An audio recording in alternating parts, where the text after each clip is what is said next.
Gravação iniciada.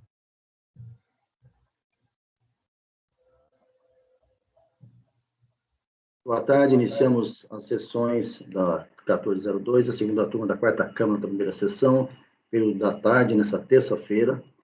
Nós vamos com a nossa pauta. Tivemos um problema de acesso na sala virtual, o patrono do item 9 da nossa pauta, contribuinte Samsung Eletrônica da Amazônia, o doutor Oscar Santana de Freitas e Castro, que é o patrono, não conseguiu acessar a sala, então nós vamos agora iniciar a sessão da tarde com esse julgamento que ficou pendente da parte da manhã. É o relatoria do conselheiro Luciano Bernardi, é o item 9, o paradigma, e tem os repetitivos que vão do 10 ao 16, contribuinte Samsung Eletrônica. Doutor, seja bem-vindo.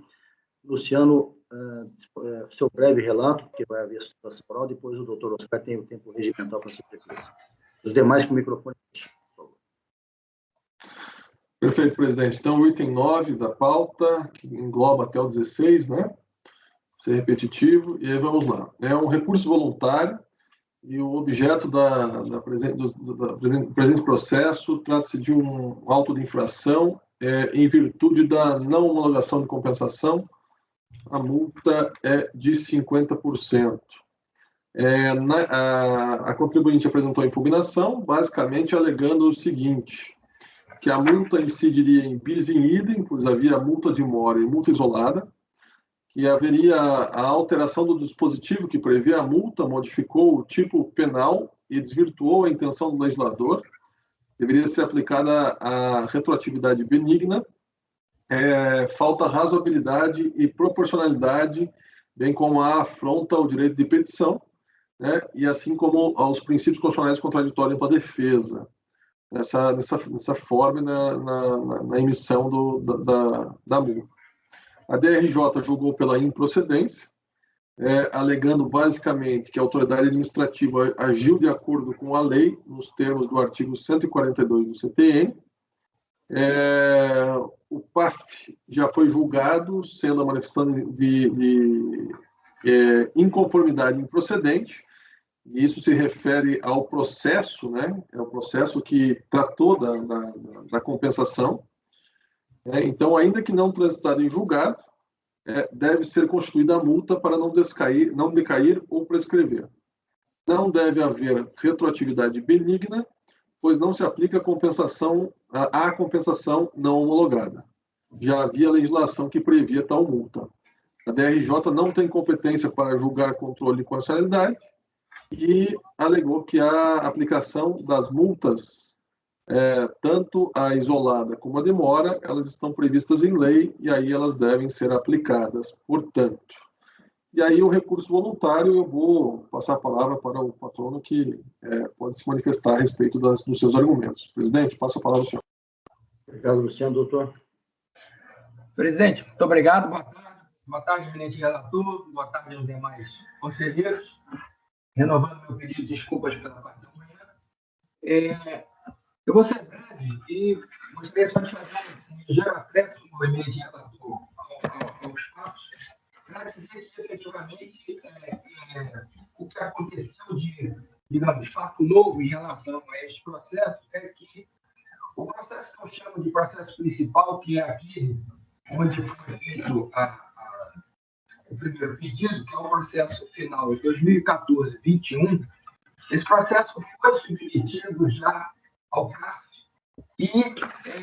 ou seja, o processo de origem do crédito, ele já foi submetido ao CARF, e a primeira turma da segunda Câmara proferiu o acordo 1201-003-388, em dezembro de 2019, dando provimento ao recurso da empresa e determinando o retorno dos autos à delegacia de origem para que fosse apreciado o crédito sobre o fundamento de origem de saldo negativo de imposto de renda no ano calendário de 2010. Esse processo, com isto, foi anulado o despacho decisório que deu ensejo à cobrança da multa, que agora aqui estamos a debater, e nos outros processos paradigmas. Então, o que aconteceu é que o processo principal está em Manaus, na delegacia, e até hoje não foi proferida novo despacho decisório.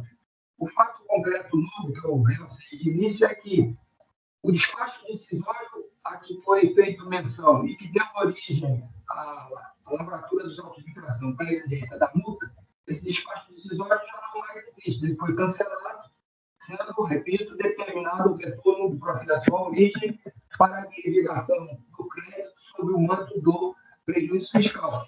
Então, o pleito da recorrente nesta oportunidade é no sentido de que seja conhecido e provido o seu recurso, porque o fundamento pelo qual está sendo exigida a multa nesta oportunidade já não subsiste, volto a dizer, é o despacho decisório que foi cancelado. Quanto mais não seja, se, entretanto, outro for o entendimento de Vossa Excelência, do que admitimos apenas para argumentar, que seja, então, determinada a conversão em diligência para que estes processos de cobrança de multa aguardem a solução que venha a ser dada ainda no novo despacho decisório pela delegacia de origem. Então, essas coisas as razões, senhor presidente, senhor relator, senhores conselheiros, pelo qual se espera seja dado provimento ao seu recurso. Muito obrigado. Obrigado, doutor. Luciano, seu voto, por favor.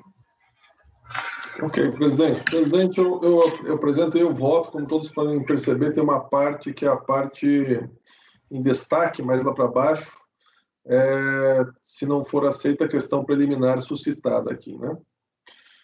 A contribuinte alega que a constitucionalidade... desculpa. Vou começar no parágrafo 9º, tempestividade e admissibilidade. O recurso é tempestivo e, tendo em vista aos requisitos, aos demais requisitos, que ele atende aos demais requisitos de admissibilidade, eu conheço e passo a apreciá-lo.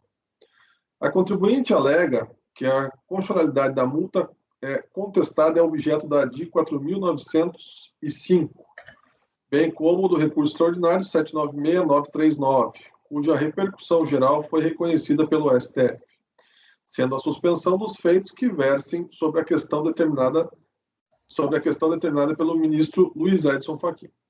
Apesar disso, foi julgada a impugnação apresentada. Alega ainda que, por força do artigo 6º, inciso 1 do RICARF, os presentes autos devem ser apensados aos autos que julgam a não homologação da compensação, a qual teria motivado o lançamento discutido nesses. Sobre a suspensão do processo, efetivamente o artigo 62 do RICARF prevê a necessária observância das decisões emitidas pelo STF, nos seguintes termos.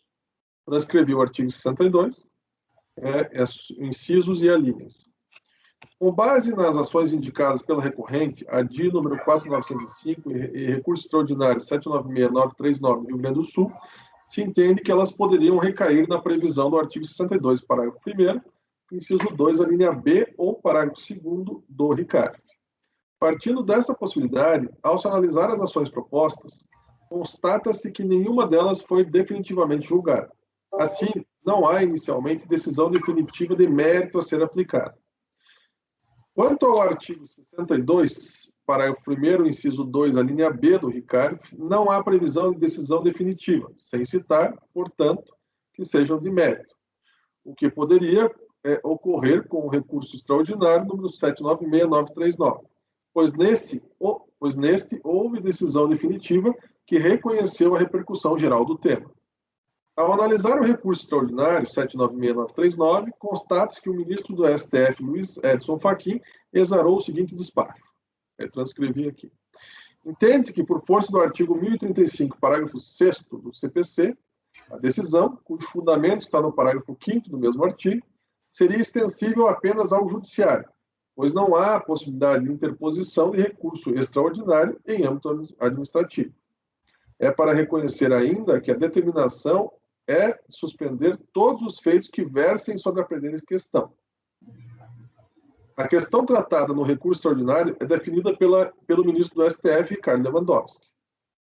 Vou ler aqui a parte grifada, presidente. A matéria constitucional versada nesse recurso consiste na análise da constitucionalidade dos parágrafos 15 e 17 do artigo 74 da Lei 9.430. Questão constitucional que ultrapassa os limites subjetivos ad causa. Como o CARF não tem competência para julgar matéria constitucional, Então, não há como esse Conselho ter processo que verse sobre tal matéria, nos termos do artigo 26A do Decreto 7.235. Assim, não há como aplicar qualquer efeito proveniente da ADI, número 4905, e do recurso extraordinário 796.939, Rio Grande do Sul, ambos em trâmite junto ao Supremo Tribunal Federal, inclusive quanto à suspensão prevista no CPC. Quanto ao pensamento desses autos ao processo principal, entende-se ser aplicável o artigo 6º, parágrafos 1º, inciso 2, 4º e 6º do anexo 2 do RICARF, portaria MF, número 343, 9 de julho de 2015. A aplicação dos dispositivos daria em virtude da vinculação por decorrência entre os processos. O presente trata da notificação do lançamento motivada pela não homologação de compensação efetuada pelo contribuinte. Já o processo número final 2014-2 trata de discussão sobre a referida não homologação, constituindo-se como processo principal. A justificativa, para tanto, é que se no principal forem procedentes os argumentos da contribuinte, então, consequentemente, o lançamento deve ser anulado. Tendo em vista que o processo principal ainda não foi definitivamente julgado, pois retornou à DRF para análise, por força do acordo número 12.01.003.388 do CARF, então deve o presente processo ser sobrestado nos termos do artigo 6º, parágrafo 6º do anexo 2 do RICARF. Entendo que é o caso de sobrestamento, presidente. Estou esperando a mãozinha levantada de alguém aí. A proposta do relator é sobrestar. Mais ou menos como já vimos em tantos outros processos, hoje em outras oportunidades. Todos de acordo?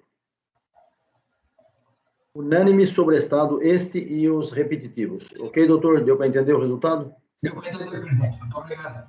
Muito obrigado. Uma boa tarde para o senhor. Boa tarde a todos. Muito obrigado. Obrigado. Julgamento encerrado, então, itens 9 a 16, sobrestado do julgamento, depois eu vejo direitinho os números dos processos.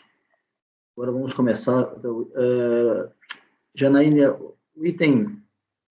os itens 54 e 55, doutor Leandro Cabral e Silva, ele vai acompanhar o julgamento, ele está na sala aí? Sim, presidente, ele já está na sala de espera. Pode convocá-lo, por favor. Okay. Iago, esse é o seu processo, item 54 e 55. BV, leasing. Presidente, tem uma ordem de análise dos dois aqui, tá? Eu vou clicar ali. Você que define o que você quer fazer aí, tá? Escolhe o que você vai fazer primeiro e ele vai acompanhando. Ele só vai acompanhar, não vai fazer sustentação. Ok, nós vamos começar então pelo item 55 da pauta, tá? Tá bom. O patrão foi convocado, presidente. Para o patrão chegar. Esse processo já foi relatado, vou fazer o relato de novo, temos o Marcelo, né, tá tudo, né? E a Júnia havia pedido vista, né? Era em relação àquela aplicação do SUDENE, tá? Vou aguardar então o patrão chegar aqui para a gente ver. Perfeito. Então, o 55 é o da retificação do PERC, né? E o outro é o lançamento do imposto de renda, da RPJ, né? Perfeito. Enquanto isso, Marco, o processo que você comprou para as conclusões foi o da Júnia ou do Pagano? Não me lembro, mas deixa eu olhar aqui. Eu tinha notado que era da Júnia, mas eu tinha dúvida. Oi? Só, o 55 você está analisando, é o que tem a revisão do PERC, né? Isso, E o 54 é o do lançamento. Exatamente.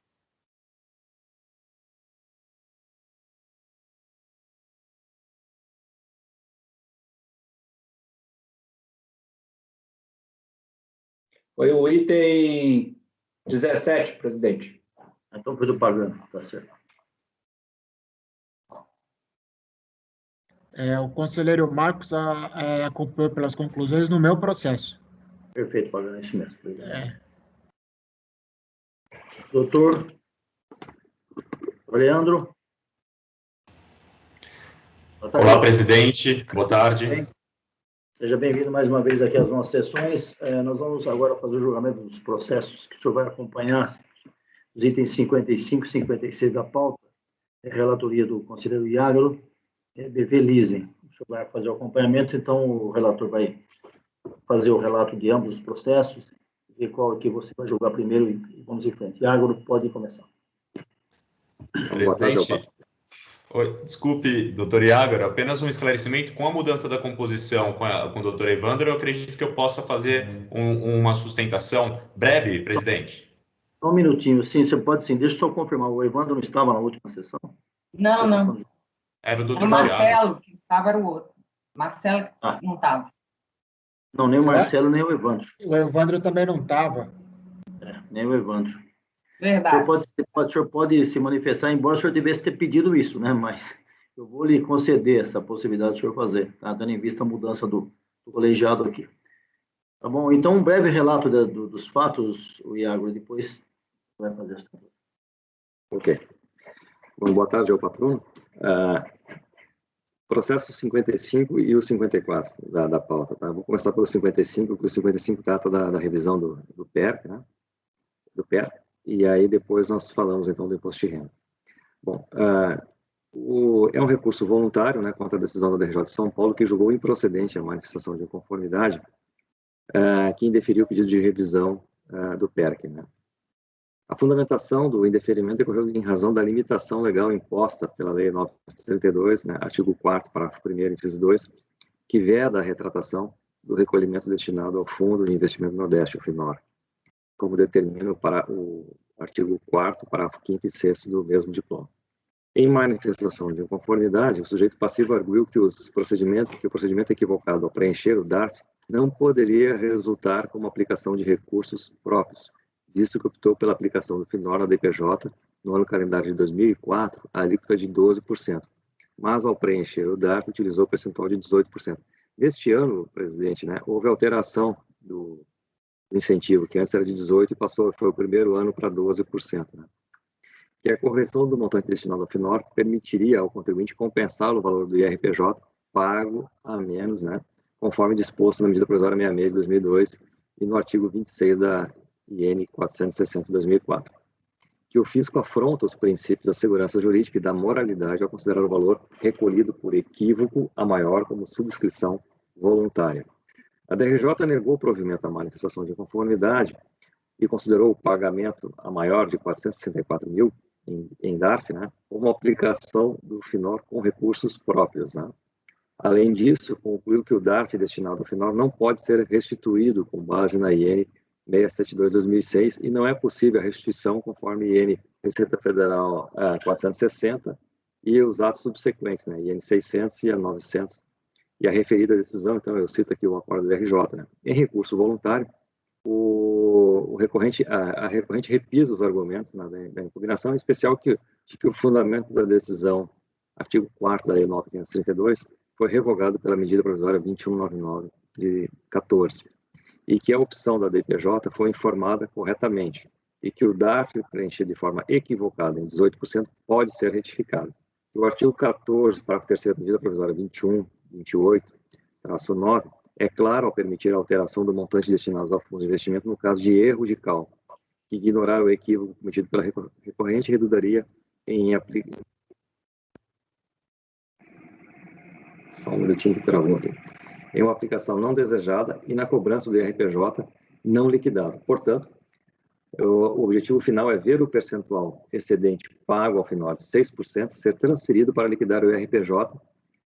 Ao final, requer seja o percentual excedente recolhido ao FINOR, código 9344, transferido para o código de IRPJ 2390, a fim de obstar quaisquer exigências do IRPJ supostamente recolhida menor. O processo foi originalmente distribuído para a terceira turma extraordinária desta primeira sessão de julgamento, que, por meio da resolução 1003-220, resolveu por declinar da competência por entender que o litígio, em última análise, refere-se à repetição de indébito de valor que ultrapassaria o limite de alçada das turmas extraordinárias. Este é o relatório do PERC, né, do processo número item 55, e eu consulto se eu posso já relatar o 54, que é decorrência desse aqui que está para ficar, daí o patrono faria a sustentação dos dois processos. Doutor, o senhor Faz sustentação única. Oi, doutor. Nós não estamos ouvindo, o senhor travou. Faço sim, presidente. Tá Concordo. ótimo. Ok, então, Iago, por favor. Bom, em relação, então, ao item 54 da pauta, né, ele é um recurso voluntário contra a decisão da DRJ de Salvador, né, outra DRJ, que julgou improcedente a impugnação contra o auto de infração daí, e o valor é justamente dos R$464 mil, que é essa diferença do que foi pago a maior entre a DPJ e o DARF, que foi tratado naquele processo como aplicação, investimento espontâneo. Né. Então, em resumo, né, eu vou já para o recurso, né. A recorrente repisa os argumentos da impugnação, em especial de que exerceu a opção Alfinor no ano calendário 2004, né, e que, em razão do erro de R$464 mil, teve um pagamento, foi registrado um pagamento menor do IRPJ, né, e foi objeto agora, então, de lançamento. Que esse lançamento é insubsistente em razão da ausência de decisão definitiva desse PAF, que foi relatado há pouco, fato que impediu a autoridade fiscal de proceder às etapas do procedimento administrativo do lançamento, isto é, de determinar o montante do tributo devido, que depende da decisão em outro processo. Que o lançamento foi fundado em erro de fato no preenchimento do DARF de aplicação do FINOR, que não subsiste o argumento de que a recorrente tenha efetuado subscrição voluntária do montante de R$464 mil, em razão da opção clara e inequívoca efetuada na DPJ no valor de 12% do IRPJ devido, e que este valor deve ser transferido para o código do IRPJ, visando a quitação do tributo. Que considerar como subscrição voluntária erro de fato afronta os princípios constitucionais de segurança jurídica e da moralidade administrativa. Que descabe na hipótese o lançamento para prevenir a decadência e que, ainda que efetuado, deveria ser observado o artigo 63 da nota 430, isto é, sem imposição de multa punitiva. Ao não observar esse preceito legal, o lançamento foi efetuado com erro de critério jurídico, pois defende que o referido dispositivo deve ser aplicado às demais causas do artigo 151 do CTN, né, que houve erro de fato no preenchimento do DARF destinado ao FINOR e que o CARF já enfrentou situações análogas, né, acórdão 1301, 011 e 33, subsidiariamente requer o sobrestamento do feito até o julgamento do definitivo do PAF 13 da pauta e item da pauta 55, em razão do risco de serem proferidas decisões conflitantes e que seja cancelada a multa de ofício. Pugna ainda que não seja aplicado juros de mora sobre a multa de ofício, com base no artigo 61 da nota 430, que prevê a incidência apenas sobre tributos. Ao final, requer seja reconhecido recurso para cancelar o lançamento ou subsidiariamente o sobrestamento do feito. Esse é o relatório, senhor presidente. Obrigado, Iago. Doutor, regimentalmente a palavra é sua. Muito obrigado, presidente. Cumprimento o relator, a doutora Júlia, os demais conselheiros. Feliz por vê-los bem, com saúde. Espero que suas famílias também estejam bem. O caso, então, ele volta à pauta após o pedido de vista da doutora Júlia, por conta de peculiaridades aqui do caso. Então, na prática, nós temos dois processos. Um, que é o PERC, pedido de revisão da decisão que indeferiu o incentivo, e o outro é o auto de infração decorrente da destinação a maior feita ao fundo de investimento, no caso aqui é o FINOR.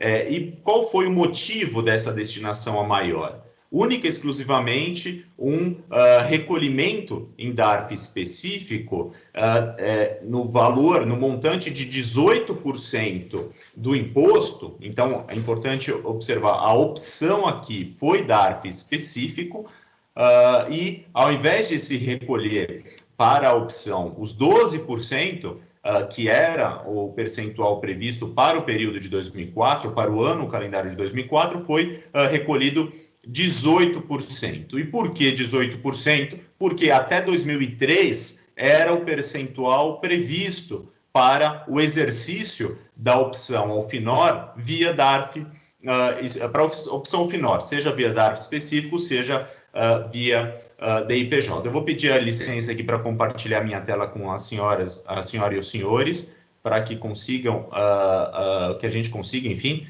mostrar aqui alguns detalhes, tentar objetivar, né? Os senhores e a senhora consegue visualizar minha tela? Sim? Sim. Perfeito, muito obrigado, presidente. Pois bem, então, qual foi o fundamento da DRJ ao negar a defesa da recorrente? Eu vou colocar aqui o termo defesa como sendo aplicável a ambos os casos, né? Porque, de certa forma, uma vez que não se reconheça o erro de fato, se mantém o auto de infração. Então, há esse vínculo entre ambos os casos. A DRJ basicamente disse o seguinte: a opção pelo incentivo fiscal, ainda que a maior, ela seria irretratável. 1. E 2, os valores destinados em excesso deveriam ser considerados como recursos próprios aplicados ao projeto, conforme artigo 4º da Lei 9532 de 97. Pois bem, antes de até entrar nessa questão da nulidade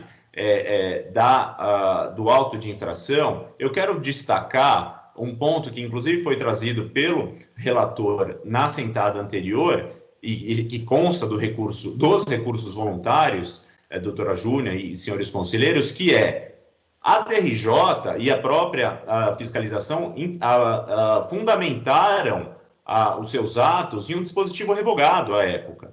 Então, o que se diz artigo 4º, parágrafos 5º e 6º, que dizem a opção manifestada é irretratável, parágrafo 5º, e parágrafo 6º, os valores em excesso são considerados recursos próprios. Estamos no ano de 2004. No entanto, muito antes, em 2001, esses dispositivos já foram revogados. Então, vejam que, mesmo à época da lavratura do despacho decisório, bem como da decisão da RJ, esses dispositivos não poderiam servir de fundamento. No sentido de que, isso principalmente argumento da DRJ, olha, a lei me vincula ao fisco, considerar que a opção não permite retratação e dar um destino a esse excedente, uma natureza jurídica a esse excedente como sendo destinação com recursos próprios.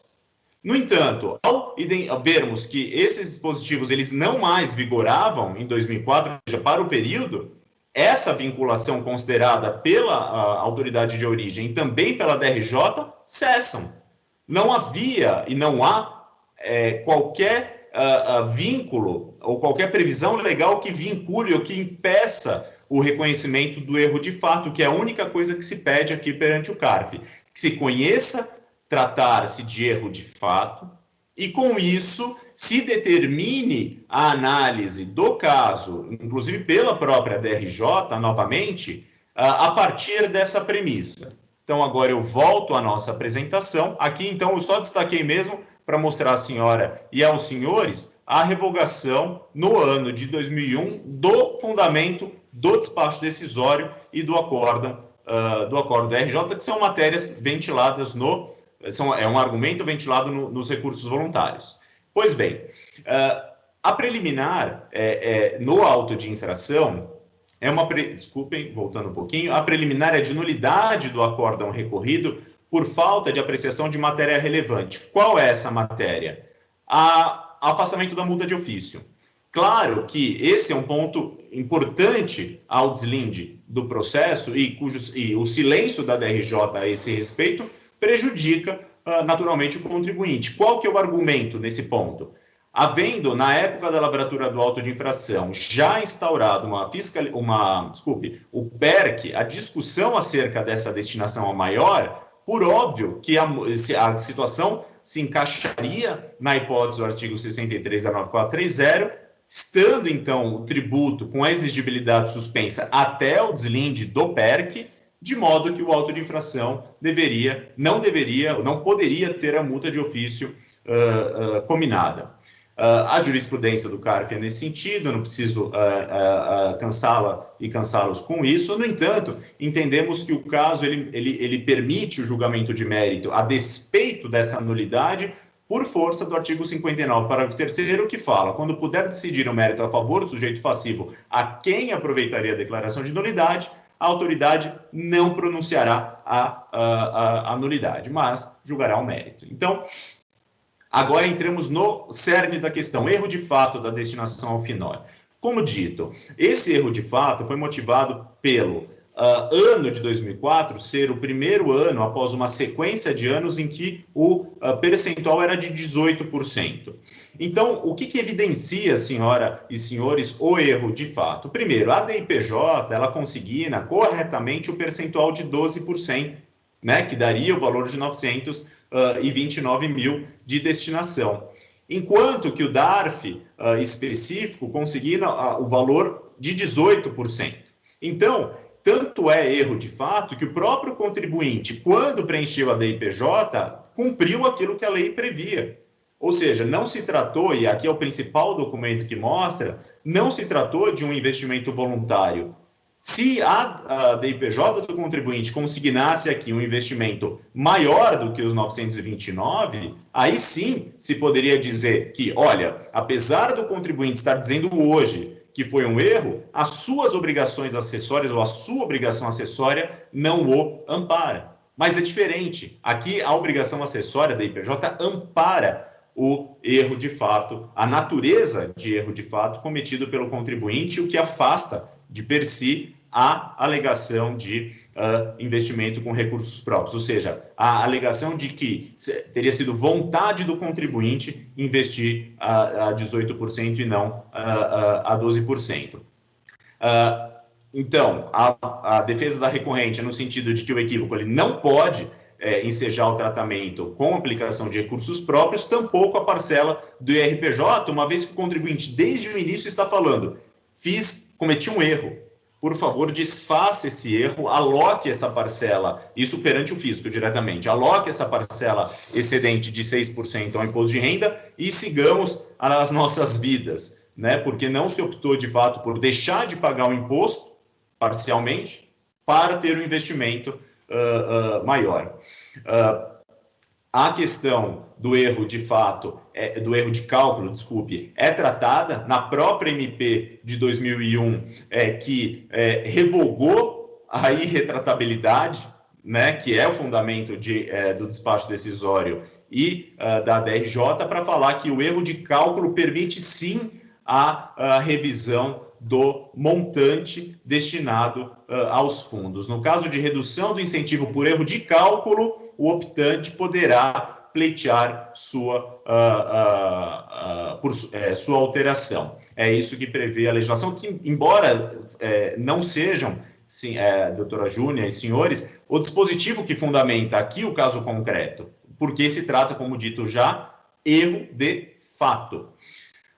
Bom, aí trouxemos também o argumento da verdade material. Nos autos está claro e evidenciado o erro cometido, então também pelo princípio da verdade material nos parece que cabe o reconhecimento do direito da recorrente, e aqui seria equivalente inclusive a erro em preenchimento de declaração, que o CARF entende que não motiva, né, o erro no preenchimento de declaração não justifica lançamento de ofício, tampouco a sua manutenção pelo órgão julgador, e pelo contrário, o órgão julgador, em especial o CARF, tem competência para reconhecer o erro de fato.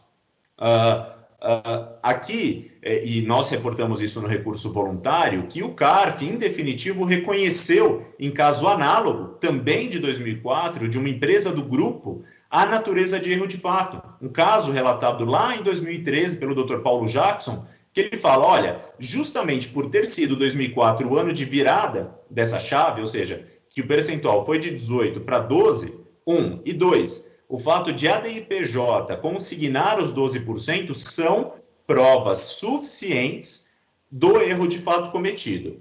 Diante disso, e o resultado foi nesse sentido, do provimento a recurso voluntário, e foi acompanhado à unanimidade, para que a DRJ julgue novamente o feito, considerando tratar-se de erro de fato, e afastando o dispositivo que estava já revogado à época, que determinava o tratamento como investimento com recursos próprios.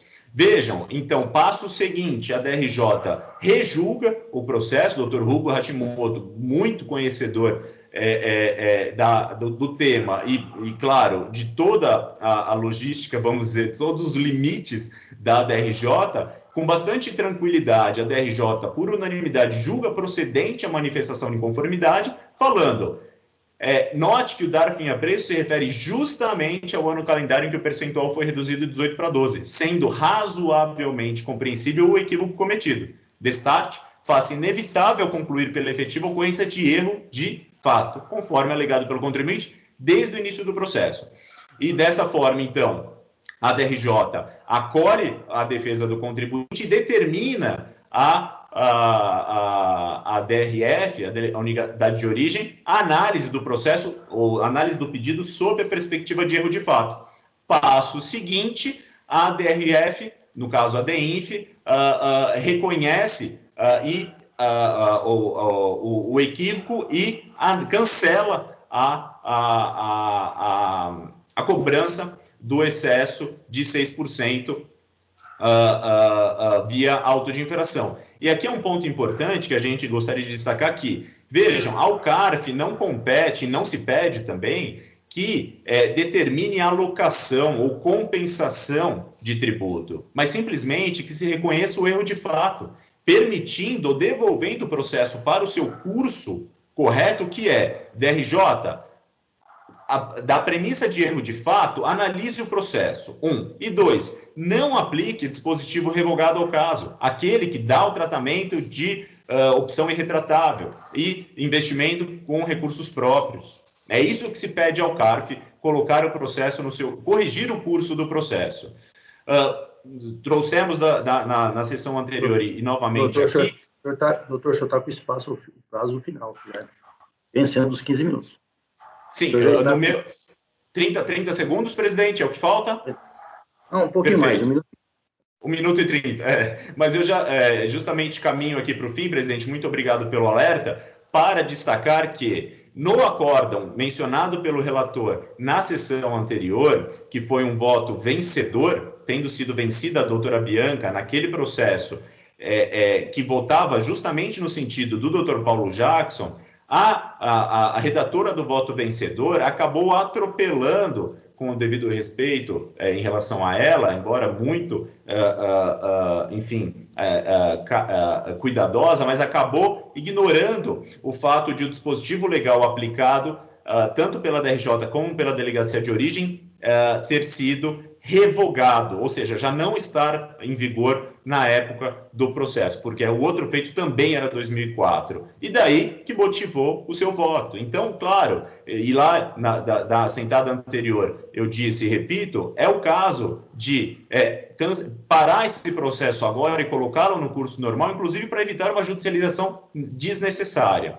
E, por fim, na aplicabilidade da multa de ofício, já coloquei aos senhores e à senhora qual é o fundamento, não vou cansá-los repetindo, e vou ao pedido. Provimento aos recursos voluntários para reconhecer, então, o erro de fato cometido, determinar a correção do curso do processo e, ao final, então, a improcedência do auto de infração, cancelando em sua totalidade. Presidente, muito obrigado pelo tempo, pela atenção, fico à disposição. Termino agora a minha apresentação e devolvo a bola para o senhor. Muito obrigado. Iagro, a Júlia está com vista. Júlia, você quer se manifestar? Vai esperar o conselho? Vai se manifestar? Talvez seja melhor o Iagro ler o voto, porque tanto o Evandro quanto o Marcelo não estavam. O Evandro não pode votar, porque a Carmen já votou. A Carmen já tinha votado. Tá. Bom, mas enfim, aí o senhor que sabe. Posso falar. Acho que a vista é sua. Você não conta para concatenar vocês filhos. Eu entendi. Quer que fale? Se eu quiser, eu já me manifesto. Espera um pouquinho só. Fala aí, é só porque o Marcelo não ouviu o voto também, né? Não, sim, o Marcelo vai votar, mas o Evandro não, porque a Carmen já tinha votado. Então, nesse caso, eu vou proferir a leitura do voto de novo, então. Né? Então, vamos lá. Ok.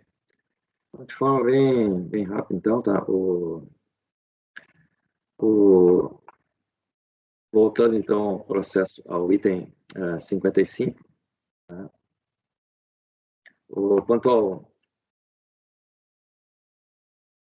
Bom, o recurso é tempestivo, né? Quanto ao mérito, então, a questão é essa que foi bem delineada pelo advogado, né? Pelo patrono.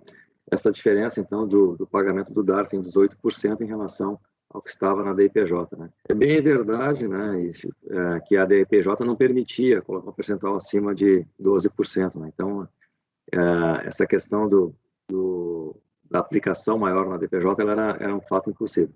Bom, vou para o item parágrafo 11 da decisão.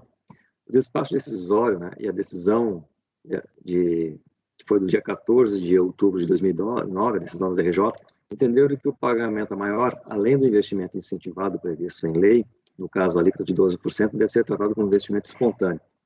O fundamento dessa posição encontra-se no artigo 4º, parágrafo 5º, 6º e 7º da Lei 9.532. Transcrevo a lei. O primeiro argumento da recorrente, trazido apenas em grau de recurso, mas que se analisa por considerar-se matéria de ordem pública, é de que o referido artigo 4º da 9.532 foi revogado pela medida provisória 2199. De fato, o artigo 4º da Lei 9.532 foi revogado pelo artigo 17 da medida provisória 2058 de 2000, em seu artigo 13, praticamente reproduziu o dispositivo revogado, conforme se verifica. A medida provisória 2128, na sua 10ª edição, que foi a 9ª edição, a reedição da medida provisória 2058, não reproduziu o referido do artigo 13, mas manteve a revogação do parágrafo 4º da Lei 9.532 em seu artigo 17. Tal fato se deu por conta da revogação do artigo 1º da Lei 8.167, de 91, pelo artigo 50, inciso 18 da medida provisória 2145, de 2001, atual artigo 32 da 2156, de 2001, que previa a faculdade de aplicação do imposto de renda devido em fundos de desenvolvimento regional, entre os quais o FINOR. Por outro lado, a manutenção da opção pelos incentivos fiscais do FINOR e do FINAM, para quem participe de sociedade com projeto incentivado, permaneceu prevista no artigo 50, inciso 20 da medida 2145, posteriormente regulado pelo artigo 32, 18 da medida provisória 2156, e no artigo 32, inciso 4 da medida provisória 2157 do SUDAM e FINAM, e novamente consolidados no artigo 18 da 2199-14 de 2001. Em resumo, o conteúdo impositivo do artigo 4º da 9.532 permaneceu vigente até 2001. Dessa forma, na data da lavratura do despacho decisório, em 2008, a referida restrição legal, em especial a constante no parágrafo 6º do artigo 4º da 9.502, isto é, de que valores excedentes de investimento incentivado à pessoa jurídica têm direitos destinados a fundos, deverão ser considerados como subscrição voluntária não mais vigorável. Sobre esse aspecto, né, enfatizo, assistiria a razão à recorrente. Todavia, como já mencionado, a série do litígio versa sobre repetição de indébito no valor do investimento incentivado em valores superiores à alíquota de 12%, isto é, repetir o valor da diferença de 464 mil e alocá-la para a quitação do IRPJ, e posteriormente foi objeto de lançamento no processo número de pauta 54. Ou, nas palavras da recorrente, o recolhimento ao FINOR tem origem na existência de saldo positivo do imposto de renda a recolher. Resta evidente que o excedente da destinação pode ser compensado com o IRPJ devido. A recorrente afirma que a opção na DPJ foi informada corretamente, 12%, e pugna que o DARF, preenchido e pago a alíquota 18, possa ser retificado. O referido, e ela fundamenta isso no artigo 3º do artigo 4º, parágrafo 3º do artigo 4º, 14º da medida provisória 2158. O referido artigo não faz parte das reedições da medida provisória da referida MP, a partir da MP número 2128/10 de 2001. Ainda que tal dispositivo permanecesse vigente no exercício 2005, ele não se aplicaria ao caso concreto, mas a situações diametralmente opostas. Isto é, aos casos em que há erro praticado que resulte em investimento incentivado a menor, e só conhecido após a emissão do certificado. Explica-se a situação do parágrafo 3º do artigo 14 da medida 2128. Aplicar-se-ia apenas em razão de erro, por exemplo, pela apuração do valor de investimento incentivado seria inferior a 12%, em hipótese que o contribuinte poderia complementar o investimento sob pena do valor da opção ser tratado como imposto. Tampouco é possível a retificação do DARF nos casos em que o produto da arrecadação é destinado a terceiros. Sobre esse ponto, a IN 672 normatizou as possibilidades de retificação do DARF cujo artigo 11 tem a seguinte redação. É importante destacar aqui no inciso 4 desse artigo 11 que a alteração do Código de Receita de Pagamentos efetuados por pessoas jurídicas que impliquem opções de aplicação do Imposto sobre a Renda em investimentos regionais no FINOR, no FUNAM e no FUNRES, no Fundo do Espírito Santo, não é possível retificação do dado. Item 26. Na mesma linha, o artigo 74, parágrafo 2 da nova 430, que trata dos créditos passíveis de restituição ou de ressarcimento para utilização em compensação, estabelece que não se considera declarada a compensação lastrada em crédito que não se refira a tributos e contribuições administrados pela Receita Federal. No mesmo sentido, são as vedações constantes nas instruções normativas que tratam sobre restituição e compensação, né? Atual IN 17, artigo 6º. Né?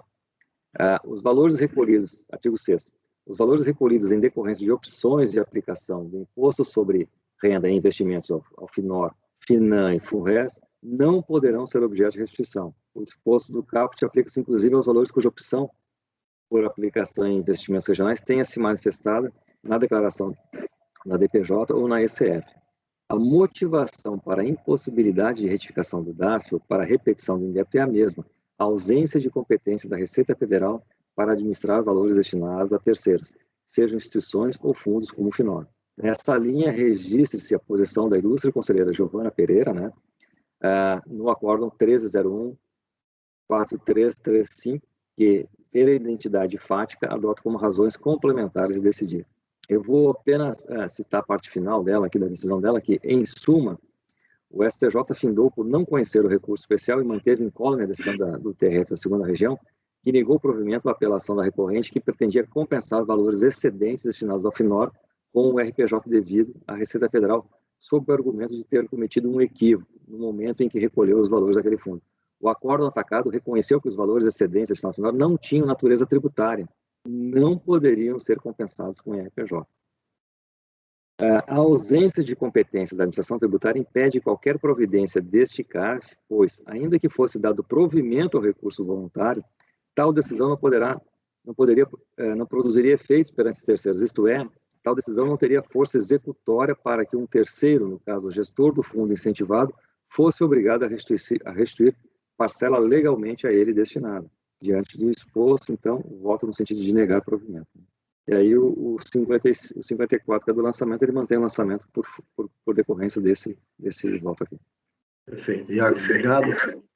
Júnia, você pediu vista, transcrevi agora na pauta, porque infelizmente nessa pauta do mês de maio não veio transcrita a pauta de abril, mas eu já transcrevi, né? Eu vou só ler, até para o Marcelo que não estava presente, a vista foi concedida à conselheira Júlia. O propósito do relator era, né, como foi confirmado agora, negar provimento ao recurso voluntário. Os conselheiros Marcos Rogério e Carmen Ferreira Saraiva, que estava substituindo naquela oportunidade o Evandro, acompanharam o relator. O Pagano divergiu, votando por dar provimento. E os demais conselheiros, no caso a Júnia, o Luciano, eu e agora o Marcelo, não ouviu votar no momento de pedido de vista. Então, a vista agora é da Júlia. Júnia. Bom, eu analisei todas as decisões, inclusive a decisão do as duas decisões do doutor Paulo Jackson, e a primeira coisa que eu acho que a gente tem que demarcar aqui não é, no caso, na minha opinião, um pedido de compensação ou de restituição. Se a gente tem aqui realmente a questão de uma imputação. O que acontece? Me parece, né, que, e isso o próprio relator reconheceu, que os valores excedentes, eles seriam considerados como subscrição voluntária automaticamente antes. Então, seria até interessante... então, vamos lá. Isso que aconteceu com o contribuinte, na legislação pretérita, o que aconteceria? Você teria aí, sim, a Receita Federal, que isso é um processo que passa pela Receita, ela manda um certificado, tem um extrato, né, do que ela manda como aquela subscrição. Então, ela manda esse certificado para o contribuinte, falando, olha, está aqui os 12, e no certificado que eu vi, no extrato, que o conselheiro Paulo Jackson aponta isso muito no voto dele. No extrato, ela reconhece legitimamente a destinação dos 12%, que é os 922, e coloca que tinha os 929, e coloca aqui recursos próprios, 464.571. E aí eu me pergunto o seguinte, a legislação, à época, tinha 2 parâmetros. O valor máximo era 12, que é o que consta, e que ela reconheceu, e, portanto, passou, e que eventuais valores excedentes não poderiam ser considerados como subscrição voluntária. Se esses valores excedentes não poderiam ser considerados como subscrição voluntária, não poderia a Receita Federal repassar esse valor para o FINOR. Então, me parece que aqui existe um erro da própria Receita, ao pegar esse valor excedente, que seria os 464, e repassar a título de FINOR. Tá? Quanto à questão da competência, também me chamou bastante atenção o julgamento do processo que estava discutindo lá o doutor Paulo Jackson, porque a DRJ, na época, entendeu que ela não seria competente para julgar, inclusive por um despacho. E isso foi para o CAF. Né? E aí ele falou, não, é competente sim, nós somos competentes sim, porque na época ela usou uma solução de consulta número 19, que na verdade se aplicava ao REDAR. Né? Acho que também ou não pretendia a recorrente que essa situação fosse tratada como restituição ou compensação, até porque deveria ter sido feito isso. Caso ela pensasse que assim fosse, ela deveria ter feito isso por meio de PROCON, né? Que, como bem ressaltou o relator, sequer seria conhecida, porque aí você eventualmente entende que estaria tratando de crédito terceiro.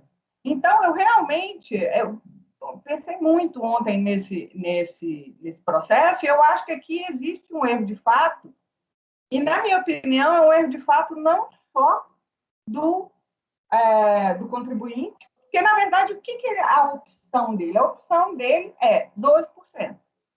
Ela foi feita na DIPJ, os 12% que ele optou foram aceitos, tanto que foi parcialmente aceito o PEC, né? E aí ficou uma situação esdrúxula, porque o valor excedente, ok, foi parcialmente, mas aí você pega o excedente e a base para fazer o lançamento do imposto de renda é exatamente que, olha, esse excedente aqui era subscrição voluntária, mas peraí, você está reconhecendo que na época não podia ter subscrição voluntária, então esse excedente é o quê?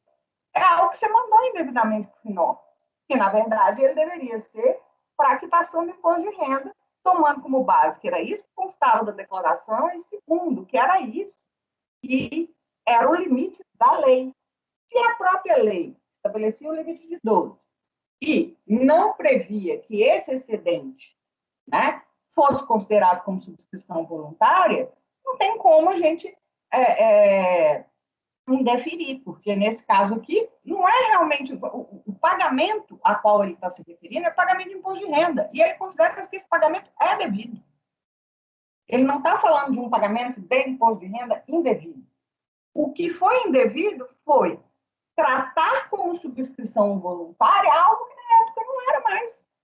E pegar esse dinheiro e transferir para o FINOR.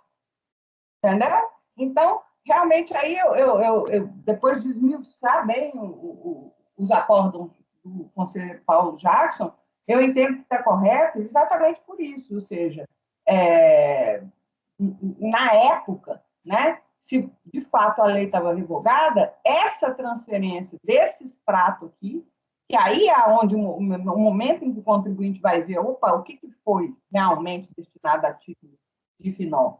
Na época desse extrato, esse valor excedente não poderia ser tratado como subscrição voluntária. Então, por essas razões, eu entendo aí por dar provimento para reconhecer o erro de fato, exatamente por essas razões. Ou seja, nós primeiro ficamos num limbo aqui, né? Se não era competência, era competência de quem? Como? Assim, até no extrato, olha só o que fala. Aplicação de recursos próprios. Valor recolhido em dado específico, excedente ao total, a que o optante tem direito, apurado na declaração de informações econômicas fiscais, DIPJ, este valor não corresponde a incentivo fiscal, ok? Podendo vir a ser objeto de cobrança com multa e juros. Para que o valor não seja exigido como imposto de paga menor, o contribuinte deverá protocolar pedido de revisão de ordem de emissão, PEC, junto à unidade da Secretaria da Receita Federal de Estudo de Gestão, dentro do prazo estipulado no quadro de instruções abaixo. E aí, me parece que, ao emitir esse extrato, ela mesma indica que isso aqui seria de competência da delegacia. Confesso, presidente, tudo muito confuso, mas acho que o erro em si, ele fica comprovado, né? Especialmente diante da IPJ. E aí, o que cabe a gente indagar é o que é esse excesso? Né? Esse excesso aí, eu vou considerar, não, esse excesso ele pagou e é finor. Mas, espera aí, se à época eu não tinha a determinação de que isso aí seria substituição voluntária, esse valor não poderia ser automaticamente repassado ao fundo, até porque é voluntária, né?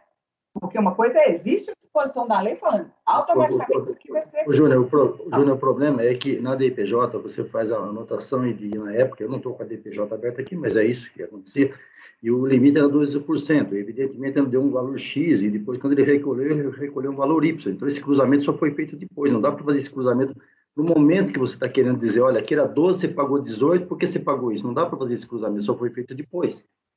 Esse é o ponto. Aí que foi detectada essa diferença. Eu não estou dizendo que o contribuinte errou, nem a Receita errou.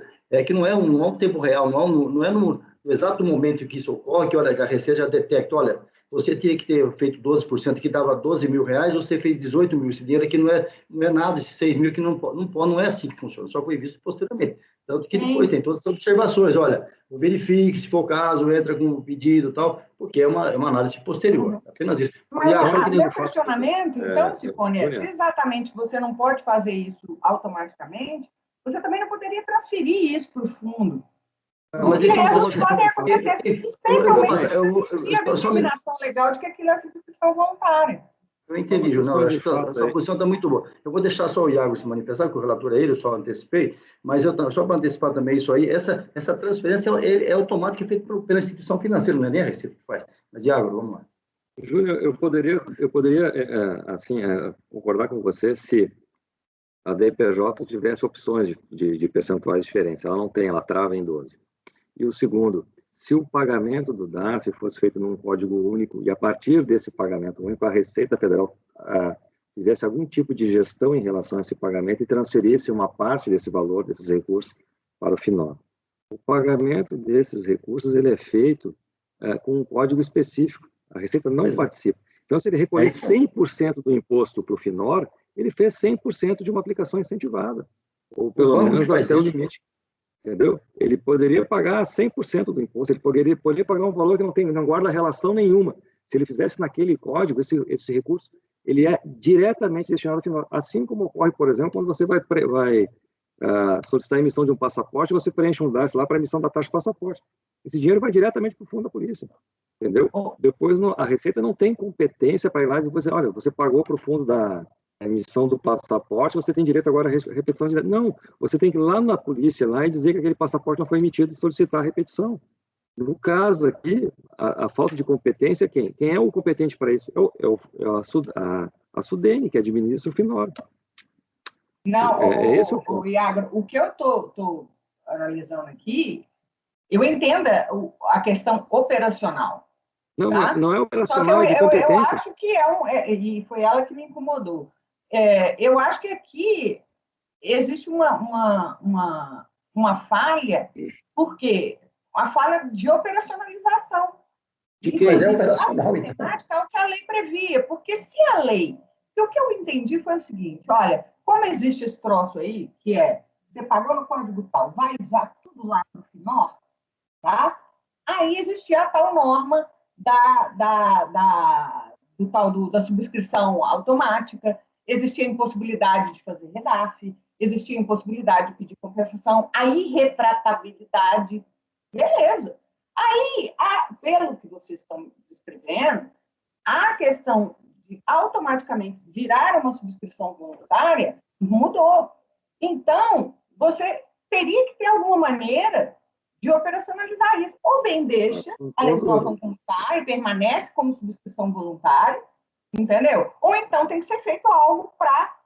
e nesse caso aqui, eu acho que não é virar e falar assim, olha, afinal, me manda esse dinheiro de volta. Uma vez comprovado o erro material, não tenha lançamento. Por quê? Porque você não pode passar esse ônus para o contribuinte. Até porque não está nem muito claro aqui sobre qual que é o processo que ele vai usar para pedir de volta esse valor, admitindo que isso aqui realmente Júnia, pera um pouquinho. Não, eu acho que você já se posicionou, acho que já deu para entender perfeitamente. Só quero dar fazer uma colocação da seguinte maneira. O segundo ponto que você trouxe, que é bastante relevante, que eu acho. O primeiro, onde ele vai buscar esse dinheiro que ele pagou, acho que o Iagro foi bem claro, ele tem que buscar junto ao gestor desse fundo. É lá que ele pagou indevidamente, isso foi repassado pela instituição financeira, tem que buscar lá. Agora, se esse pagamento que ele fez equivocadamente tem o reflexo do imposto de renda, isso podemos discutir aqui. Mas que ele buscar aqui na Receita uma devolução desse dinheiro, não é possível, a Receita não é gestora desse recurso. Sim. Esse é o ponto. Eu posso estar enganada. Então, é isso que você tem que analisar. Mas, em momento algum, me veio, inclusive, eu li o processo, li o PERC do contribuinte, em momento algum ele pede restituição. O que ele pede é uma imputação desse excedente. Ele fez um recolhimento. Aí vocês vão falar, é a mesma coisa. Eu, particularmente, entendo que não. Bom, ok. Tudo bem. Senão a gente vai ficar sem definir isso aqui. Você está acompanhando a divergência do pagano, é isso? Isso. Perfeito. Iagro, quer falar mais alguma coisa? Não. Abaixou a mão, tudo bem. Acompanhou a divergência. Luciano. Presidente, eu vou com a divergência também. Marcelo. Presidente, só um segundo, estou só dando uma olhada aqui nos autos.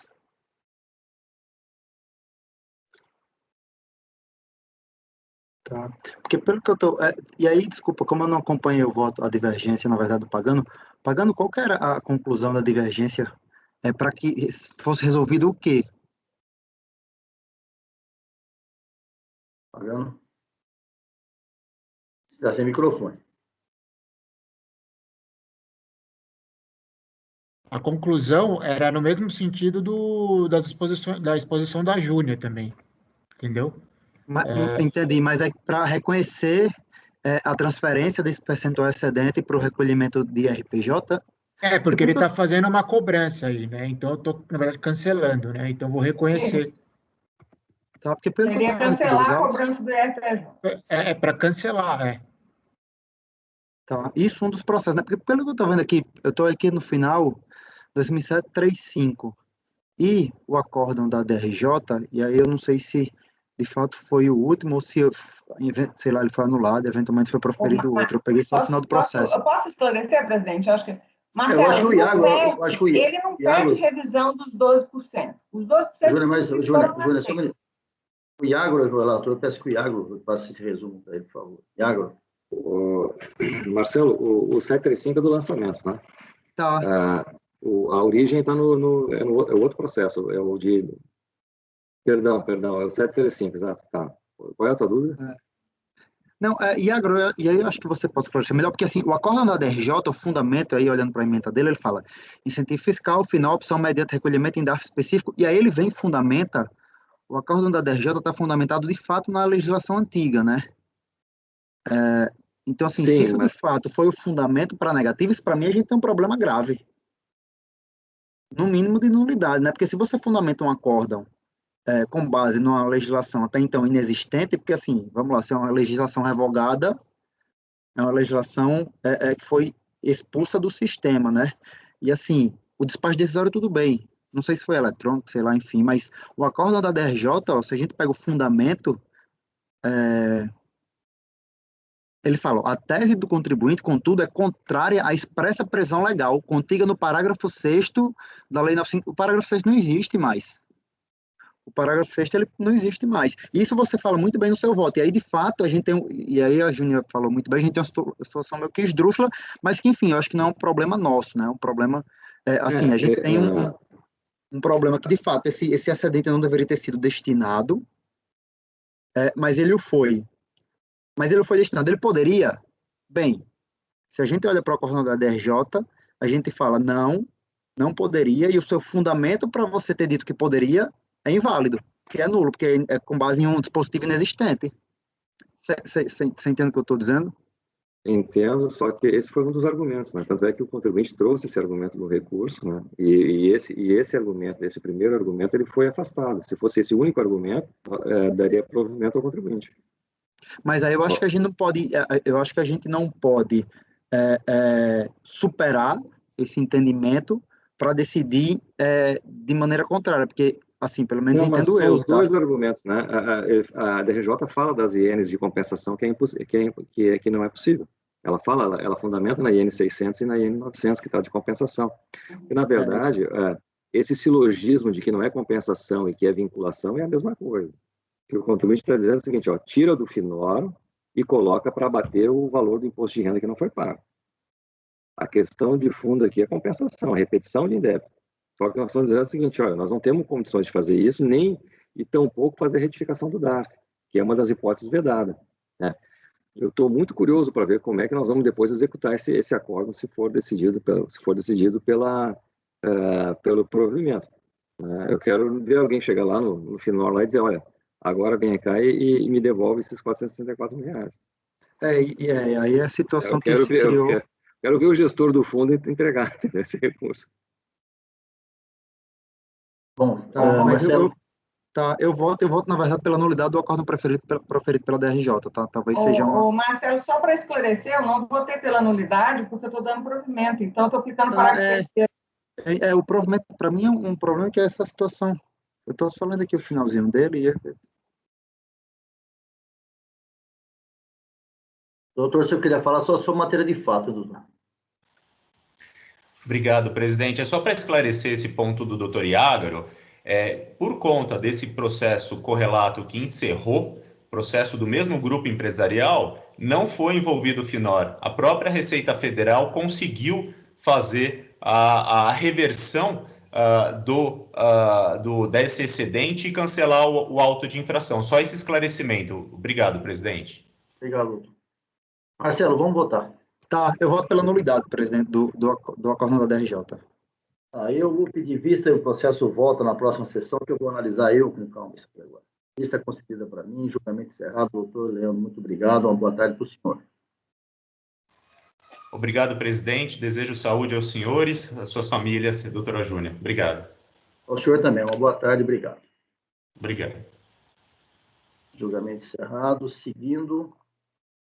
Antes de prosseguir, Luciano, naquele acordo que nós fizemos agora há pouco, item 9 da Samsung, tem um processo que você votou, nós votamos, né, no sentido de sobrestar para até que seja julgado um outro processo que você citou um número do seu voto. Eu acredito que seja esse, só tem esse número lá. Eu utilizei aqui para colocar na ata.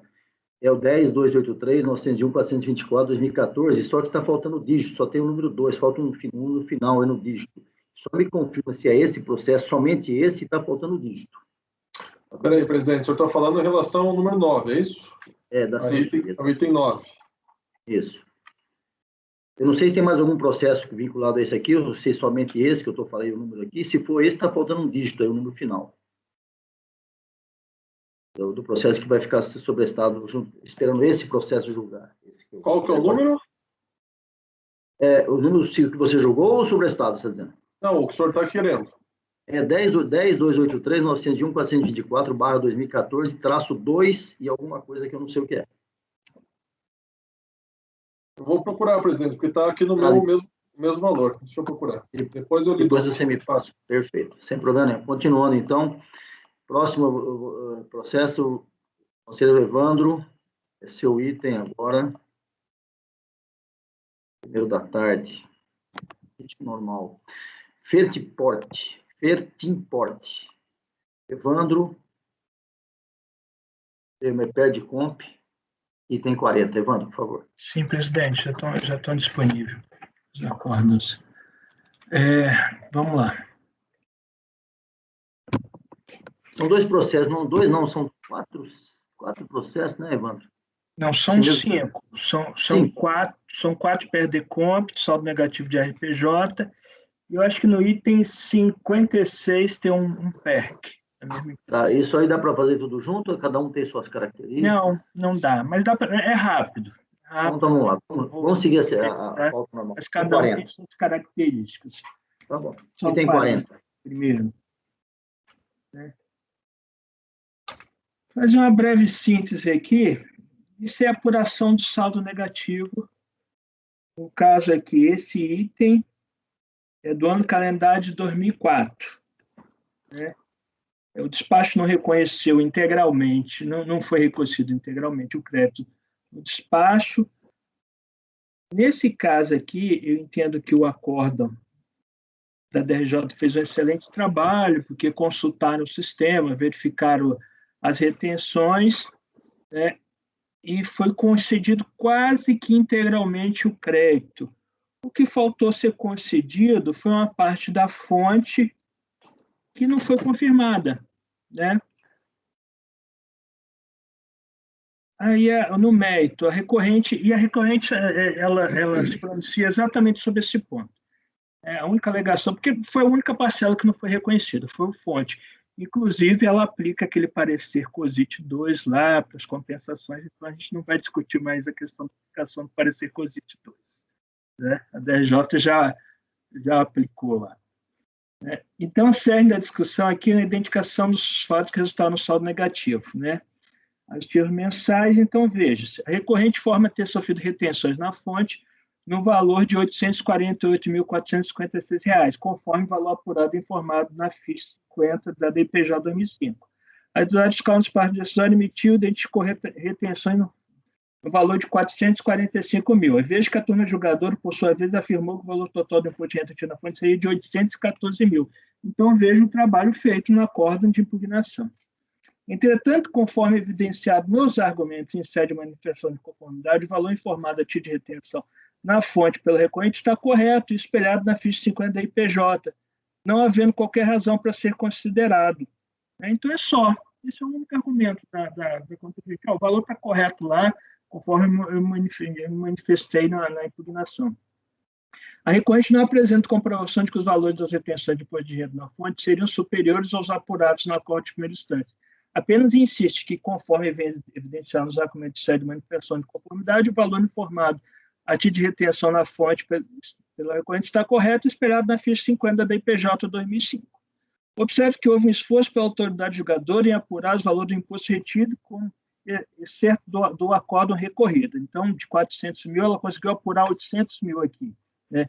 Não tendo a recorrente em sede de recurso novos elementos que comprovassem o valor informado na ficha 50 da IPJ 2005, deve ser confirmados os valores apurados pela autoridade julgadora de primeira instância. Antes exposto, voto no sentido de negar provimento do recurso voluntário. Esse é o 40. Dúvidas? Uma dúvida?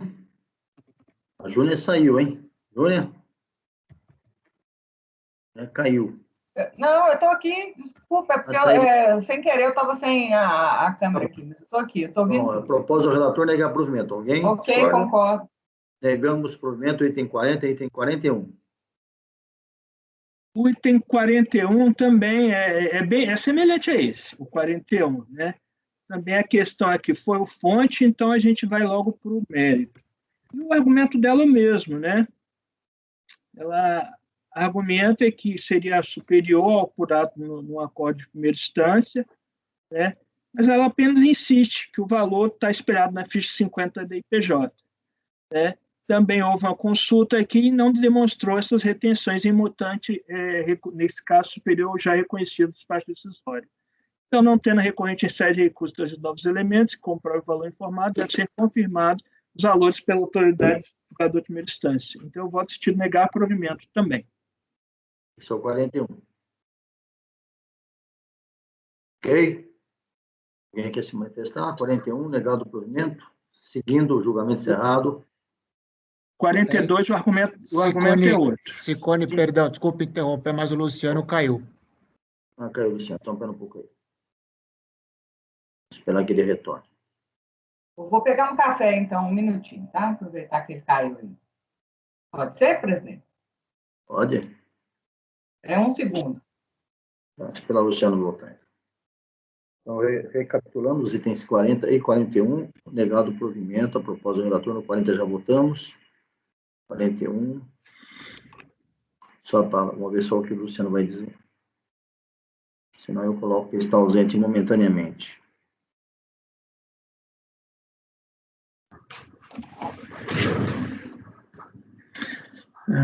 Dá um minutinho aqui, presidente, já retorno.